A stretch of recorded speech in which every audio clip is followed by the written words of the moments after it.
देखिए graph theory का एक बहुत बहुत बहुत इंपॉर्टेंट टॉपिक है ट्री। ट्री का मतलब बिल्कुल पेड़ समझिए इसको, ठीक है।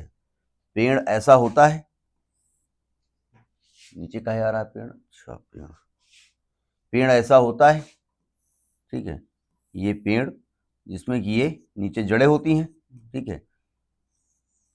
ये ब्रांचेज भी रास्ते में होती हैं और लास्ट में पत्तियां लगी होती हैं। ये लग रहा है कोई आदमी का चित्र है और वो आदमी समझो उसको, ठीक है। ऐसे कुछ है यहाँ पर। देखो ट्री में कहा गया कि tree is a connected graph. कैसा ग्राफ होता है? कनेक्टेड ग्राफ का मतलब होता है कि हर वर्टेक्स एक दूसरे से जुड़ा हुआ है विदाउट एनी लूप। लूप मतलब जहां से चले वापस वहीं पे आपको नहीं आना है, कोई लूप नहीं होगा, सर्किट नहीं होगा। इसकी एजेस को ब्रांचेस कहते हैं, वैसे पेड़ की एजेस ब्रांचेस कहलाती हैं। और इसकी जो वर्टेक्स होंगे ना उनको नोड कहते हैं, ठीक है। जैसे कोई पेड़ बना दो, जैसे ये एक ट्री है, हो गया, सिंगल वर्टेक्स भी तो होता है, ठीक है। जैसे ये एक ट्री है, ये एक ट्री है, ठीक है। एक ऐसा ट्री बना दो, आपकी जहां मर्जी है बना दो, जोड़ दो बस आपस में। ये ट्री बना दो, ठीक है। जैसे ये ट्री बना दो,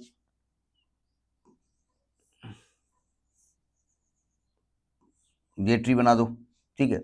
जैसे ये ट्री बना दो,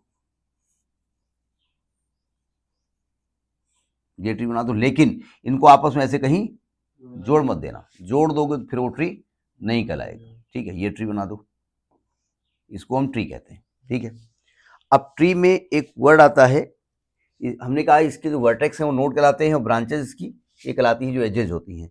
इसका रूट क्या होता है? रूट कहते हैं the first node in a tree is called root. इसका जो फर्स्ट नोड होता है, फर्स्ट वर्टेक्स, उसको रूट कहते हैं। अब रूट में एक दिक्कत होती है कि कुछ टीचर रूट ऊपर बनाते हैं, कुछ नीचे बनाते हैं। नहीं मुझे दोनों तरीके आप बना सकते हो। मतलब आप ऐसे बना सकते हो, ये ट्री है और इसको आप रूट मान लीजिए, ऐसे रूट दिखा दी जाती है, सब में दिखाएंगे नहीं, लेकिन इसको ऐसे ही बनाया जा सकता है। ये रूट हो सकती है, ये आपकी ऊपर वाली रूट हो सकती है। तो ट्री में ज्यादातर केसेस में जो रूट होती है वो ऊपर दिखा दी जाती है, सबसे ऊपर रूट, सबसे टॉप वही होती है। लेकिन उल्टा पेड़ दिखा दिया मतलब, तो उल्टा दिखे सीधा दिखे उसमें कंफ्यूज ना होइएगा। रूट ऐसे भी हो सकती है, मान लिया सबसे ये रूट है, इससे ऐसे निकाल दो इसको, ये और वर्टेक्स हैं, ये रूट हो सकती है।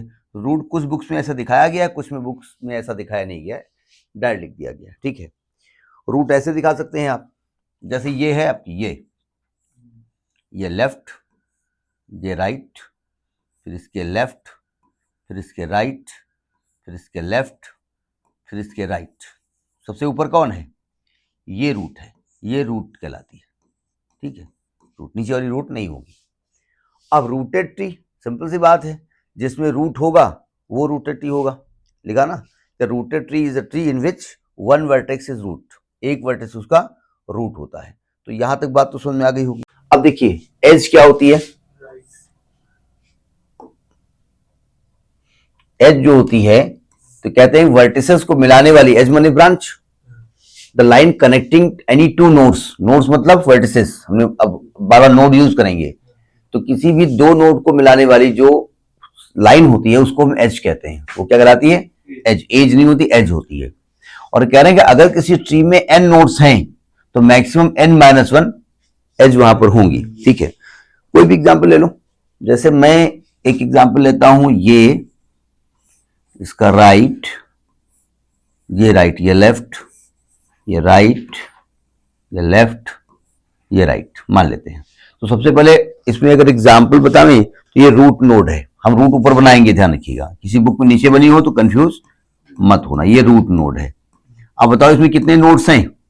1 2 3 4 5 6। यानी अगर हम आपसे कहें number of nodes, number of nodes N कितना है?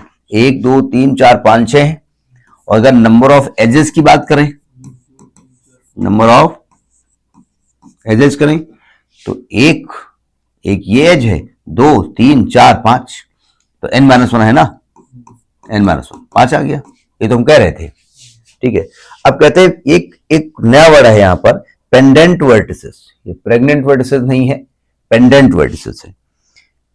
पेंडेंट का मतलब वैसे तो जो औरतें वो पहनती है लॉकेट, उसमें पेंडेंट होता है, ठीक है, मान लो वही पेंडेंट है, ठीक है। पेंडेंट कह रहे हैं a pendant vertices are the vertices whose degree is 1। Degree मतलब जो उस वर्टेक्स से जाने वाली साइड होती है, जो ब्रांच होती है, एज होती है, वो 1 है, ठीक है। जैसे मैं आपसे कहूं ये एक वर्ट ये है,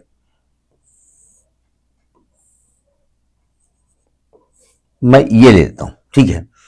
अब यहां पर एक वर्टेक्स का नाम जानबूझ कर दे रहा हूं, इसका नाम मैं ए दे रहा हूं, इसका नाम मैं बी दे रहा हूं, इसका नाम मैं सी दे रहा हूं, इसका नाम मैं डी दे रहा हूं, और मैं आपसे कहूं यहां पेंडेंट वर्टिसेस कौन कौन सी है, तो डिग्री का मतलब जितनी लाइंस उसको मिला रही है, इसको एक लाइन मिला रही है, इसको एक लाइन मिला रही है, इसको एक लाइन मिला रही है, इसको 3 मिला रही है, तो इसकी डिग्री 1 हो गई, इसकी डिग्री 1 हो गई, इसकी डिग्री 1 हो गई, इसकी डिग्री 3 हो गई।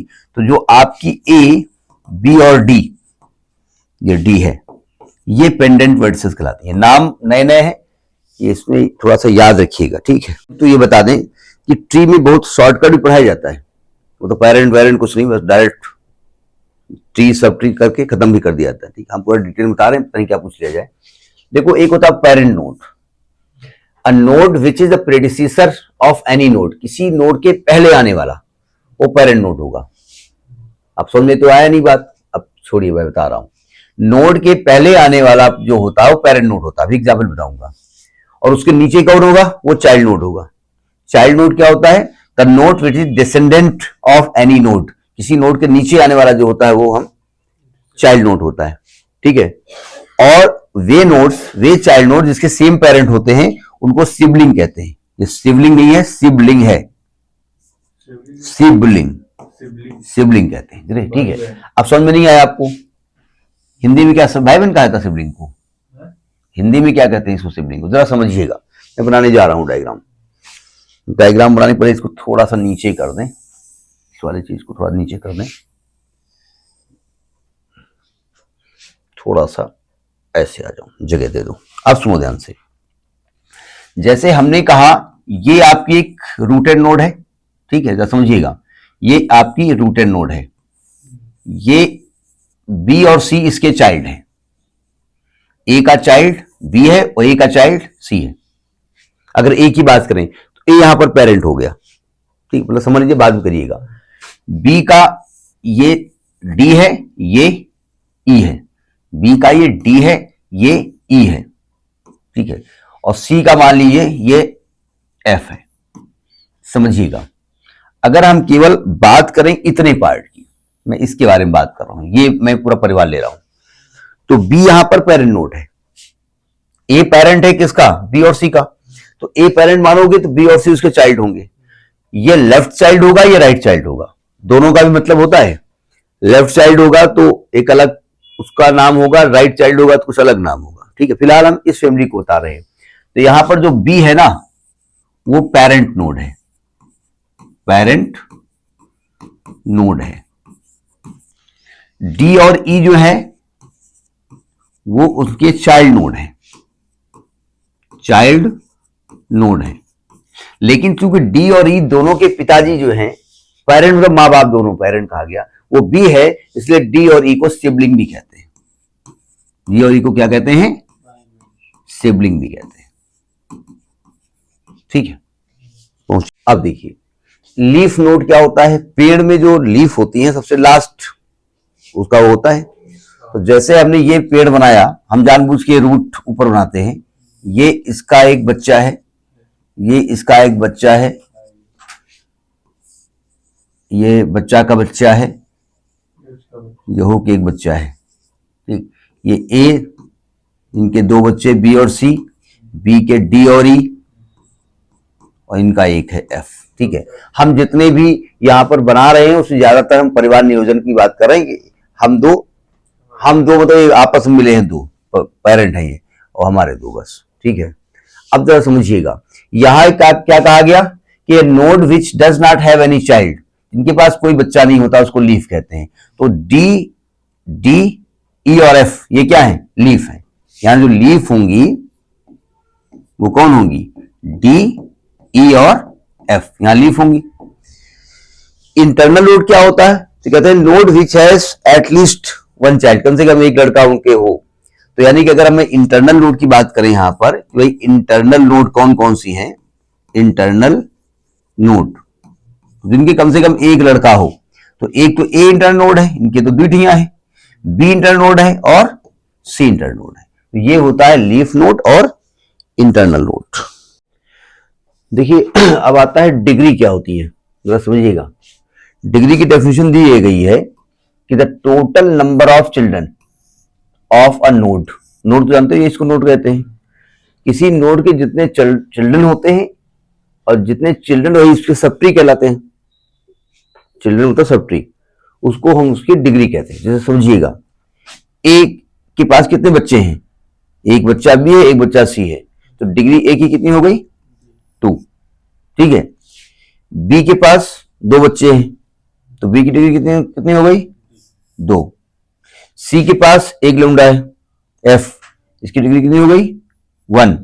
और ये लीफ नोड है, इनके अभी लड़के हुए नहीं, शादी विधि नहीं हुई, पता नहीं क्या है, तो इसकी डिग्री कितनी है, 0। तो ये इसका डिग्री होता है। अब आता है लेवल क्या होता है।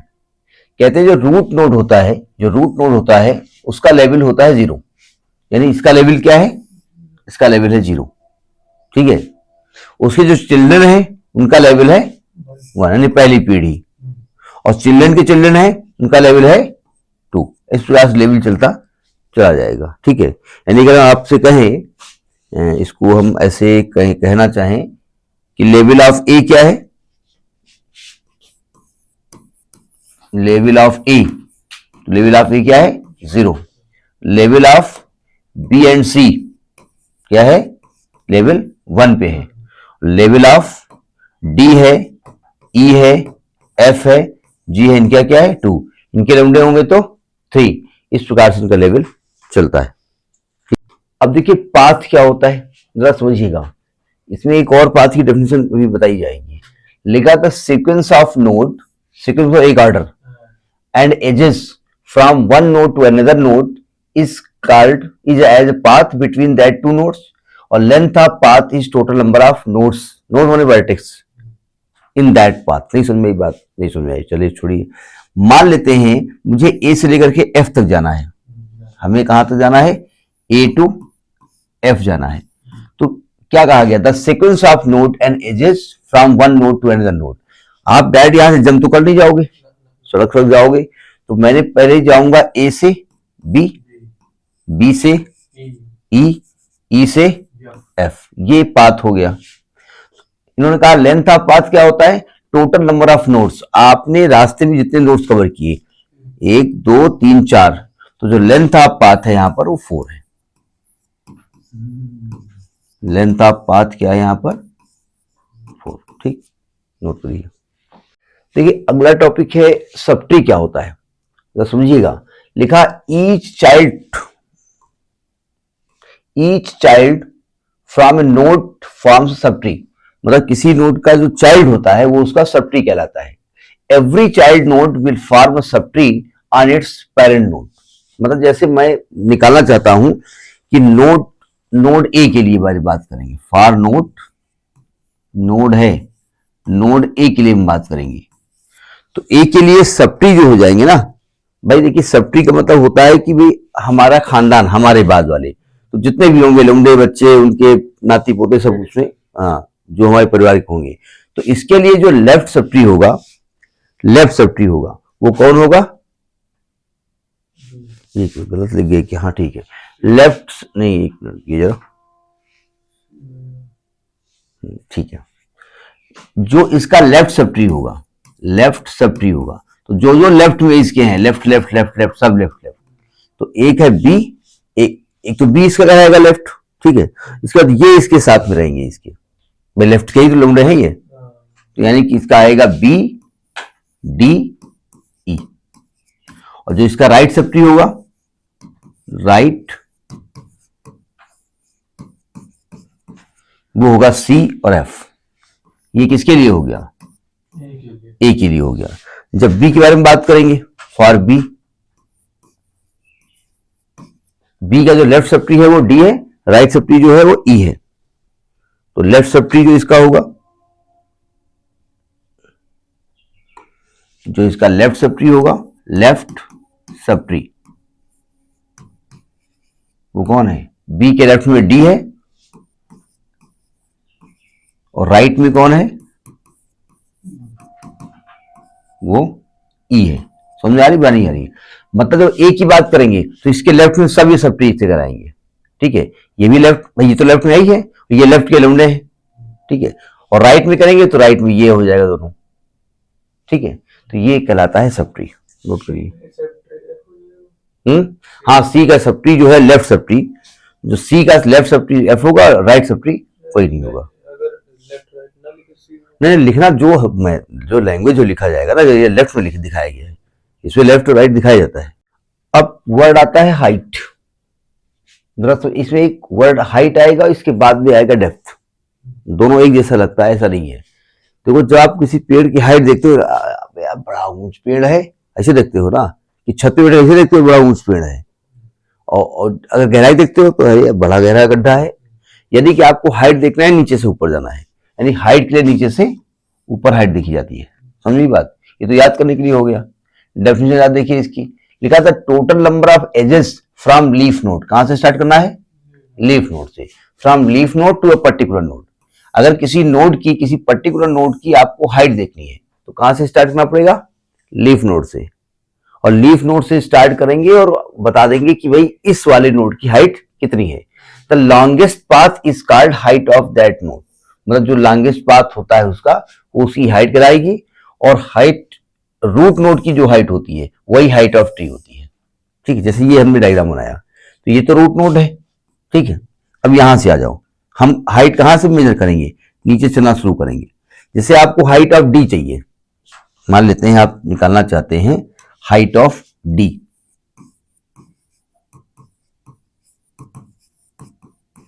तो 0 है, ये खुद ही लीफ नोड है, वहीं से स्टार्ट हुआ है। हाइट ऑफ ई, ये भी 0 है। हाइट ऑफ सी, ये भी 0 है। अगर हाइट ऑफ बी चाहिए आपको तो इसकी हाइट 1 कहलाएगी, ये 1 हाइट पे है, ठीक है। हाइट ऑफ ए चाहिए आपको तो ये 2 हाइट पे है, ठीक है। अब लीफ नोड से और रूट नोड की हाइट, ये हाइट ऑफ ट्री कहलाती है। ये तो हाइट इस ए पॉइंट की है, ठीक, ए वर्टेक्स की है, ए नोड की है। लेकिन अगर हम आपसे कहें हाइट ऑफ ट्री क्या है, हाइट ऑफ ट्री क्या है, तो ये भी 2 कहलाएगी। समझ में आ नहीं आई? नोट करिए। अब देखिए डेप्थ क्या होती है। हमने भी कहा हाइट कहां से नापी जाती है? नीचे से ऊपर की तरफ, डेप्थ ऊपर से नीचे की तरफ। यानी कि डेप्थ क्या होती है? तो total number of edges from root node. कहां से स्टार्ट करना है? From root node to a particular node. मतलब जिस नोड की आपको डेप्थ निकालनी है, कहां से स्टार्ट करेंगे आप? रूट नोड से स्टार्ट करेंगे, उसको डेप्थ कहते हैं, डेप्थ ऑफ दैट नोड।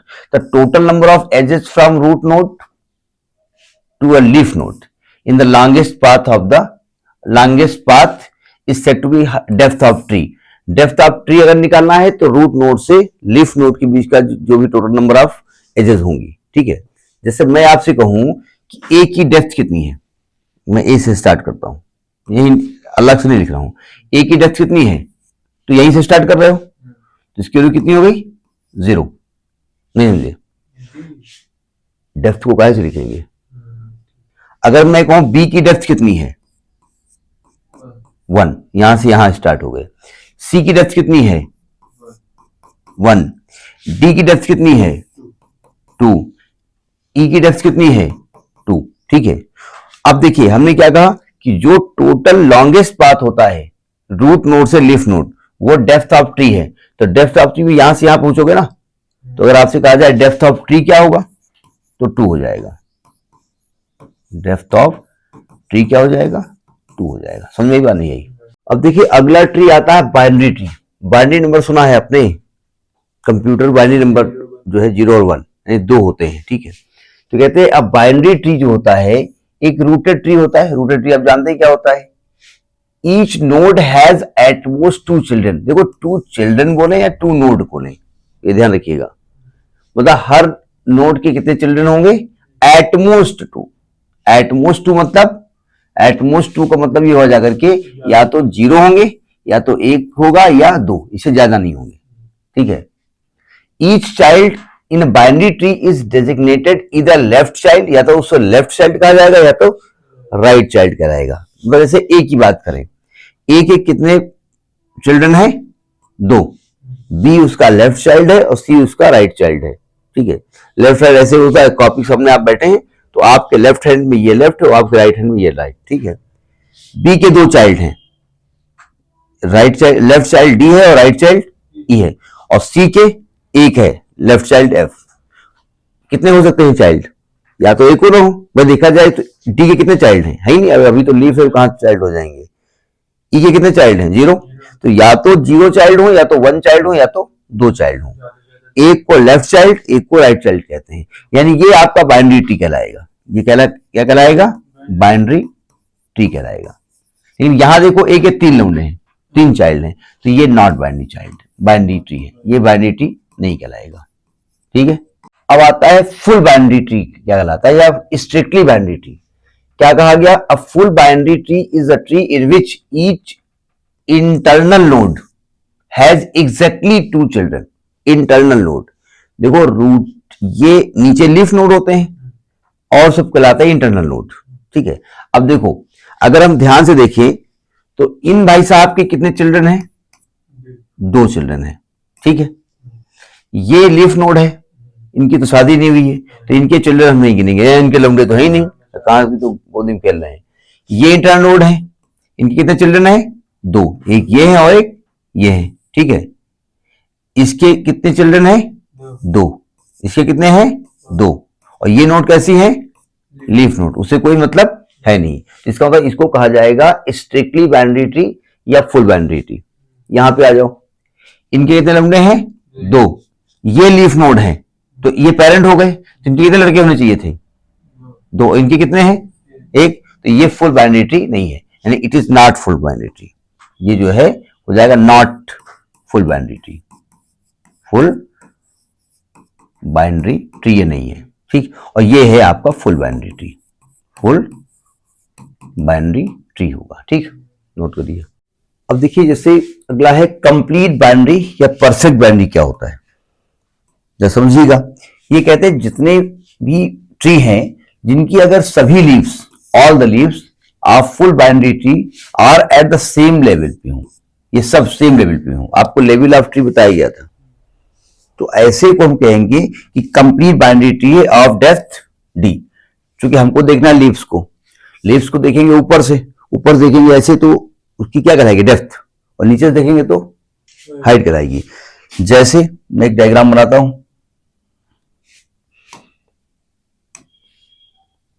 देखिए जैसे मान लीजिए हमने ये तो बनाया रूट ट्री, ये बनाया हमने रूट ट्री, ये रूट। ठीक है, और ये इसके चाइल्ड हैं। इसका लेवल क्या होता है? 0। इसका दोनों का लेवल क्या हो गया? 1 हो गया। अगर यहीं पे हम रोक दें तो ये लीव्स हो गई ना, तो ये किस लेवल पे हैं? सभी लीव्स सेम लेवल पे हैं। ठीक है, अब मान लीजिए ये इसकी लीव्स हैं, इसके चाइल्ड हैं। ठीक है, तो ये सभी कितने लेवल पे हैं? 2। तो इसको हम कहेंगे कंप्लीट बाइनरी ट्री है। ठीक है, अब दूसरा एक डायग्राम बना दें। मान लिया हमने ये इसको ये रूट है, इसका लेवल क्या है? 0। ये इनके 2 बच्चे हैं, चाइल्ड हैं, इनका लेवल क्या है? 1। अब क्या हुआ? इसके 2 बच्चे हैं, ठीक है, इनका लेवल क्या है? 2 है, लेकिन ऊपर वाले के बच्चे ही नहीं, लेवल 1 पे ही हो गया। अब पता है ये वाला जो लीफ ट्री है, लीफ है वो लेवल 1 पे है, और इसकी लीफ किस पे है? लेवल 2 पे है। तो ये कंप्लीट बाइनरी ट्री नहीं है। समझ बात नहीं आई? तो वो कह क्या रहे हैं, पहले इसका मतलब समझा जाए। ये कह रहे हैं कि almost complete binary tree is a binary tree that satisfy the 2 properties. 2 properties होनी चाहिए, जरा समझिएगा। कहते हैं पहली बात, all the levels are completely filled, सभी लेवल्स कंप्लीटली फिल्ड होने चाहिए। ठीक है, except possibly the last level अगर कंप्लीट फिल नहीं है तो कोई दिक्कत नहीं है। ठीक है, मतलब एक है, उनके 2 चाइल्ड हैं, लेफ्ट चाइल्ड राइट चाइल्ड हैं, फिर उनके लंबे बच्चे हुए, ये सब फिल्ड होने चाहिए हर लेवल।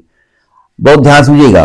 जो लास्ट लेवल है ना, जो कह रहे हैं कि कंप्लीटली फिल्ड नहीं मान लिया है, must strictly filled from left to right. पहले लेफ्ट लड़का पैदा हुए, फिर राइट लड़का पैदा हुए। नहीं समझे? अगला समझिएगा। जैसे मान लीजिए दो एग्जाम्पल इसके हम देते हैं, लॉजिक समझ में आया? ये आपका रूट नोड है, ठीक है। तो सबसे पहले इनका जो लड़का होगा वो लेफ्ट लड़का होगा। मान लेते हैं दो रानियां इनके हैं, एक रानी का नाम रखा लेफ्ट रानी, एक लेफ्ट में बैठती, एक राइट में। आई लव यू लेफ्ट रानी, ऐसा मतलब बोला।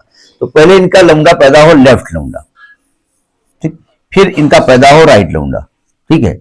यानी ये ए है, ये बी है, ये इसके अंदर ही लिखे सी है। इसके बाद इनके पहले लेफ्ट हो सी, फिर ये राइट हो डी, इनके लेफ्ट हो, माने एक ही है चलेगा, लेकिन होगा पहले लेफ्ट, ठीक है। इसका लेवल क्या है? 0 है। इस वाले का लेवल क्या है? 1 है। इसका लेवल क्या है? 2 है। तो कहते हैं कि थ्योरी देख लीजिए, पहली प्रॉपर्टी क्या बताई गई कि all the levels are completely filled, possibly the last level. चलो ठीक है, एक्सेप्ट अगर लास्ट लेवल कंप्लीटली फिल्ड नहीं है तो चलेगा, लेकिन अगर कंप्लीटली फिल्ड नहीं है तो उन्होंने क्या कहा कि last level must be strictly filled from left to right. मतलब पहले लेफ्ट रानी से लड़का होना चाहिए। नहीं समझे? राइट वाले को बाद में लड़का हो। मान लेते हैं एक लेफ्ट राइट में उनकी जो है उनका नाम रख दिया जाए। जैसे मान लीजिए हमने एक एग्जाम्पल लिया, हमने ये लिया रूट नोड, ये लिया रूट नोड, ठीक। पहले लेफ्ट लौंडा हुआ इनके बी, फिर राइट रानी के लौंडा हुआ सी, बी के डी लड़का हुआ, इसके ई लड़का हुआ, और इसके राइट रानी के लड़का हो गए। पहले लेफ्ट वाले का भी नहीं हुआ है, तो लेवल तो ठीक है, लेवल 0 1 2 है, लास्ट वाला कंप्लीटली फिल्ड नहीं है, चलेगा। लेकिन ये पहले राइट हो गया ना, तो ये है नॉट, ये नॉट क्या हेडिंग पड़ी है? Not almost completely. तो ये यानी ये ऑलमोस्ट वाला है और ये नॉट ऑलमोस्ट है, नॉट ऑलमोस्ट बननी थी। समझ में बात नहीं आई? तो ये आपका नोट करिए। अब देखिए ये कह रहे कि पेंडेंट वर्टिसेस क्या होती हैं। ये प्रेग्नेंट नहीं है, मैंने बता दिया। इसमें कहा गया pendant vertices are vertices whose degree is 1। Degree का मतलब क्या होता है? जो एजेस उसकी होती हैं, ठीक है। जैसे मान लिया एक ट्री हमने बनाया, ये बनाया, ठीक। तो ऐसे बना दे, मैं ऐसे बना देता हूं, ये ए बना दिया, ठीक है, ये बी बना दिया, नीचे बना दिया, उसमें कोई दिक्कत नहीं है। ये बिरुआ गिर गया है, ये बी बना दिया, ये सी बना दिया है। तो अगर मैं कहूं डिग्री की बात करूं तो बताइए ए की डिग्री कितनी है? इसकी डिग्री 1 है, इसकी डिग्री 1 है, इसकी डिग्री 2 है। तो ये जो वर्टिसेस है ना दो, ये वाली ए वाली और ये वाली, ये आपकी पेंडेंट वर्टिसेस है। नहीं समझे? जैसे हमारा एक और एग्जांपल लें, जैसे यहां छोटा सा एग्जांपल ले लें। जैसे मैंने यहां पर एग्जांपल कोई भी ले लो, जैसे ये ले लो, ये और ये, ठीक है। तो इसमें अगर पेंडेंट की बात करें तो इसकी डिग्री कितनी है? ये पेंडेंट है, ये पेंडेंट है और ये पेंडेंट है। समझ में बात नहीं है? ये पेंडेंट वर्टिसेस कहलाती हैं। अगला जरा ध्यान से समझिएगा, थोड़ा टेक्निकल वर्ड है, सावधान।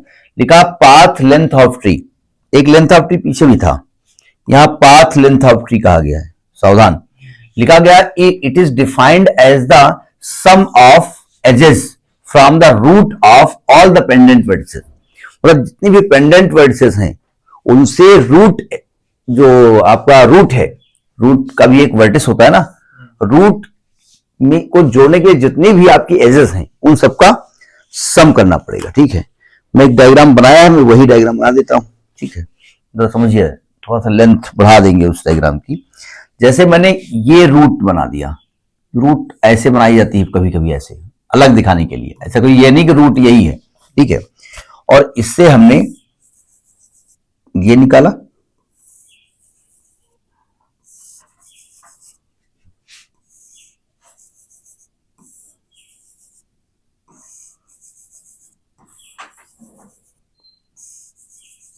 ये बना है, ठीक है। इनकी नेमिंग कर देते हैं। ये तो रूट हो गया, रूट नोड हो गया, रूट नोड। ये कलर आ रहा है उसमें? नहीं आ रहा, चलो ठीक, नहीं आ रहा तो नहीं आ रहा। और ये नंबर 1 हो गया, ये नंबर 2 हो गया, ये नंबर 3 हो गया, ये नंबर 4 हो गया। जानबूझ के ये पेंडेंट हमने लिखा हमने। तो एक तरीके से जो 1 की डिग्री कितनी है, इसकी 1 है डिग्री, इसकी डिग्री 1 है, इसकी डिग्री 1 है, इसकी डिग्री 1 है, इसकी डिग्री। ये पेंडेंट वर्टिसेस हैं, यानी कि 1 2 3 4 5 ये पेंडेंट वर्टिसेस हैं। अब आपने क्या कहा, पाथ लेंथ निकालनी है। पाथ लेंथ, पाथ लेंथ क्या कहा गया, the sum of edges from the root of all the pendant vertices. तो नंबर 1 देखिए, नंबर 1 पे से अगर रूट में जाना है तो ये रास्ते जाना है, कितनी एजेस होंगी, 2, तो 2 प्लस नंबर 2 में कितने रास्ते हैं, 2, तो प्लस 2। नंबर 3 से 2, 2। नंबर 4 से 1 2 3 प्लस 3। 5 से 1 2 3 प्लस 3, तो 3 3 6 2 8 2 10 2 12। ये आपकी पाथ लेंथ ऑफ ट्री होता है। अब देखिए ये बाइनरी सर्च ट्री क्या होता है। बाइनरी सर्च ट्री जरा समझिएगा, लिखा it is the tree in which left subtree यानी left child of root node contains values that less than root node. मतलब जो लेफ्ट चाइल्ड होगा उसकी वैल्यू रूट नोड से छोटी होगी, ठीक है। And the right sub tree या राइट चाइल्ड जो कहेंगे ऑफ द रूट नोड, वो contains the value that is greater than root node, ठीक है। जरा समझिएगा, थोड़ा टेक्निकल चीज है सब, ये बाइनरी सर्च ट्री है। जैसे मैंने आपको एक एग्जांपल दिया, हमने एक दिया 12 15 9 7 11 12 15 9 7 11, वो तो कुछ भी कोई वैल्यू आप मन में लिख लो, 14 16 18 14 16 18। हमने कहा इन वैल्यू से आप एक ट्री फॉर्म करिए, कॉन्स्ट्रक्ट ट्री। पहला केवल ट्री के बारे में बात कर रहे हैं, कॉन्स्ट्रक्ट अ ट्री। आप ट्री को किसी तरीके से फॉर्म कर सकते हैं, ठीक है। जैसे हमने 12 वैल्यू ले ली, ठीक है। इधर का क्या कर दिया, 15 कर दिया, इधर 9 कर दिया, इधर 7 कर दिया, इधर 11 कर दिया, इधर 14 कर दिया, इधर 16 कर दिया, इधर 18 कुछ और कर दिया, हमसे कोई मतलब नहीं है, सब केवल जुड़ जाने चाहिए आपकी। तो ये क्या कराता है, ये ट्री हो गया है। लेकिन हमने क्या कहा कि बाइनरी सब ट्री है।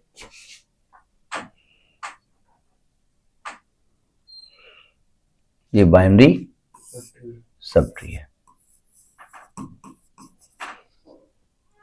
अब देखो ध्यान से, अब हमने कहा अब ये जो यही वैल्यू हमने जो डेटा दिया है इसी से आप बाइनरी सब ट्री बनाइए। क्या कहा गया, इसकी डेफिनेशन क्या कही गई, यही वैल्यू है, यही वैल्यू। इसको रब कर दें, लिखा रहने दो उसको, कोई दिक्कत नहीं, इसको लिखा रहने दो, ऐसे ही ले आओ। अब देखो ध्यान से, क्या डेफिनेशन बताई उन्होंने कहा जो रूट नोड होगा उसकी लेफ्ट वैल्यू उससे छोटी होगी, राइट वैल्यू उससे बड़ी होगी। सावधान, जैसे हमने स्टार्ट कहीं से कर दीजिए आप, जैसे हमने पहले क्या वैल्यू रखी 12, ठीक। अब अगली वैल्यू है 15, 15 किधर आएगी, इसके राइट में आएगी, ठीक। 9 किधर आएगी, 9 इसके लेफ्ट में आएगी, 9 इसके लेफ्ट में आएगी। फिर आई आपकी 7, जरा समझिएगा, 7 आई, 7 परिवर्तन इसके लेफ्ट में आएगी और 9 के भी लेफ्ट में आएगी। ये रब कर दे, ये तो लिख लिया ना, 7 9 के लेफ्ट में आएगी, 11 इधर ही आनी है ना, 9 के राइट में आएगी, 14 इधर ही आएगी, उधर आएगी ना, 15 के 14 है भाई, इससे छोटा है ना, लेफ्ट में आएगी, ठीक है। 16 इसके राइट में आएगी, 18 इसके राइट में आएगी, समझ में भी बात नहीं आई है। हाँ। ये बाइनरी सब ट्री है, बाइनरी सब ट्री है, ठीक। अब देखिए हमने डेटा दिया हुआ है 55, 20, 63, 10, 28, 60, 93, 5, 40, 68, 25। हमने कहा कॉन्स्ट्रक्ट बाइनरी सब ट्री, आप इसका बाइनरी सब ट्री बनाइए, ठीक है। बनाना हमको आता है, अभी हमने सीखा है, लेकिन एक्चुअली स्टेप बाय स्टेप इसका बनाया जाता है, तो ऐसे नहीं आप बनाते चले जाओगे। देखो स्टेप 1, पहले स्टेप में करेंगे इंसर्ट 55। सबसे पहले किसका यूज करना है? 55। तो हमने यहां 55 का यूज कर लिया, काम खत्म, बन गया ट्री, यानी पेरेंट नोड है, ठीक है। हाँ पेरेंट ही, पेरेंट लंबे पैदा नहीं हुए, इसके पेरेंट है, समझो काफी शादी वादी भय है। Step 2, insert 20, insert 20। तो अगले स्टेप में 55 में आप यहां पर 20 इंसर्ट करेंगे अगले स्टेप में, तो ये दोबारा बनेगा, ये मतलब यहां 55 बनेगा और ये 20 बनेगा, एक बन जाएगा पूरा, ठीक है। तो ये दूसरा डायग्राम है। फिर आप करेंगे स्टेप 3 में इंसर्ट 63। तो यानी ये कैसे बनेगा? 55 इधर 20 इधर 63, ठीक है। स्टेप 4 में क्या होगा? इंसर्ट 10, इंसर्ट 10 अगले स्टेप में बनेगा ये, ठीक है। ये क्या होगा? 55 बना ही था, इधर 20 बना था, इधर 63 बना था, और इसके इधर हम 10 इंसर्ट कर देंगे, ठीक है। इसके बाद क्या आएगा? अब वैल्यू तो ऊपर चली गई तो हम कॉपी से देख लेंगे। इंसर्ट 28, स्टेप 4, स्टेप 5 में क्या होगा? 28 ऐसे लिखते हैं स्टार्ट में, 28 इंसर्ट करने जा रहे हैं। तो अगला डायग्राम बनेगा, अगले डायग्राम में यहां पर 28 दिखा दिया जाएगा अगले डायग्राम में, तो डायग्राम बनते जाएंगे, ठीक है, इसी में बनाते जाएं। यानी इसमें 28 इंसर्ट कर दिया, अगले स्टेप में इंसर्ट करेंगे 60, तो ये डायग्राम बन गया। इसके आगे डायग्राम में बनाएंगे, यहां पर 60 इंसर्ट कर देंगे, समझ में बात नहीं आई? मतलब अगला डायग्राम होगा, ये पूरा पीछे वाला बनता रहेगा।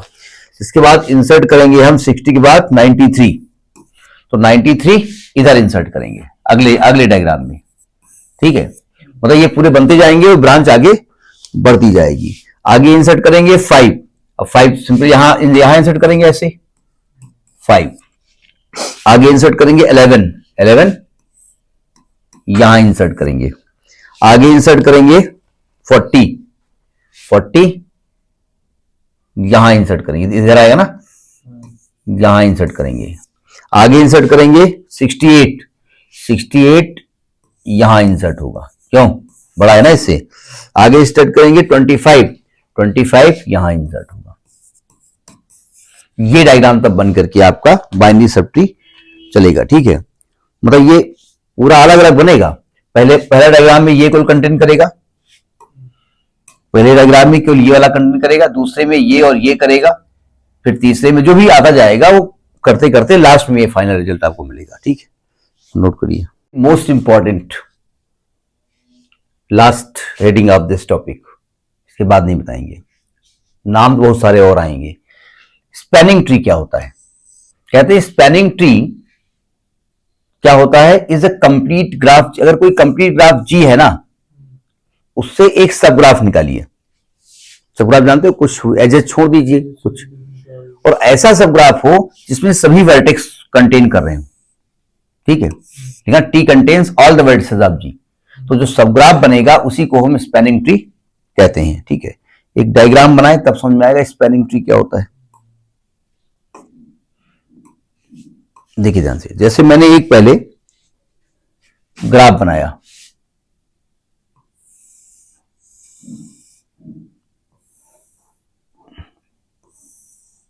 ये हमने एक ग्राफ बनाया, ठीक है। ये इसकी वर्टिसेस हैं,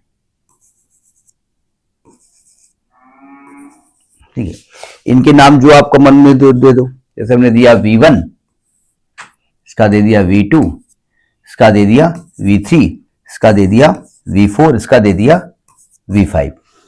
इसके बाद ये साइड्स हैं, साइड के नाम जो आपका मन में दे दो। जैसे 1 2 3, जैसे मैंने इसका दे दिया 1 2 3 4 5 और 6, ये वर्ड से दे दिए हमने। ठीक है, अब स्पैनिंग ट्री के लिए क्या कहते हैं कि आप एक इससे सब ग्राफ निकालिए। शर्त उस सब ग्राफ की है कि उसमें सभी वर्टेक्स कवर होने चाहिए। देखो ध्यान से, पहला तो ये तरीका ये है, पहला तरीका V1 V2 V3 V4 V5, ये V1 है, ये V2 है, ये V3 है, ये V4 है, ये V5 है। आपकी जो मर्जी हो मिला दो, इसको इससे मिला दो, इसको इससे मिला दो, इसको इससे मिला दो, इसको इससे मिला दो, क्लोज मत कर देना। ठीक है, ये आपका एक स्पैनिंग ट्री बन गया जाकर के। सब वर्टेक्स कवर कर रहा है, सब एडजस्ट करेगा ऐसा जरूरी नहीं है। ठीक है, बनाते जाओ, इसी हम चेंज करते रहेंगे। बन गया। दूसरे में एक काम कर सकते हो, दूसरे डायग्राम में एक काम करो, ये वाली साइड हटा दो, ये वाली साइड हटा दो, ये मिला दो, यानी कि 1 हटा करके यहां पर 2 मिला दो, बन गया। रामदेव बाबा का योग करा दे। तीसरे में आप क्या कर सकते हो कि आप ये वाली हटा दो, ये वाली हटा दो, ये मिला दो।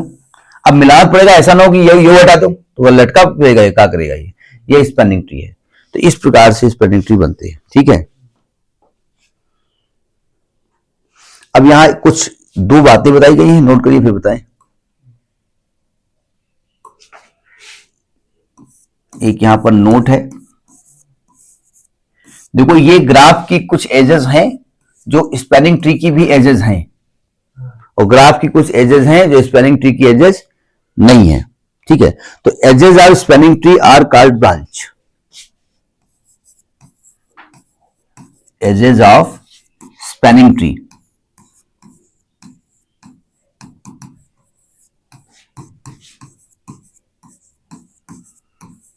आर कॉल्ड, इन्हें ब्रांच कहते हैं।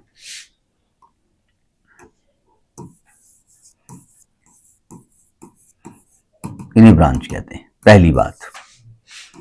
दूसरी बात,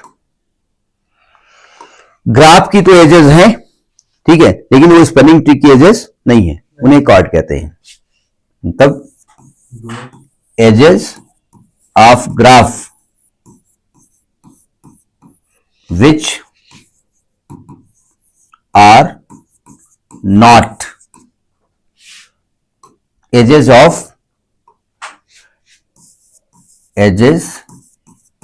ऑफ स्पैनिंग ट्री, इन्हें हम कहते हैं कॉर्ड। ये कॉर्ड कहलाते हैं। समझ में बात नहीं आई? तो ये ट्री का पूरा दारोमदार है, ज्यादा इसके अंदर अब नहीं जाएंगे, बहुत हुआ। पेड़ खत्म नहीं हुआ अभी, तो इसके में बहुत सारी पत्तियां भी हैं और इसके अंदर बहुत सारे बाल है। ठीक, बस इतना ही ठीक है।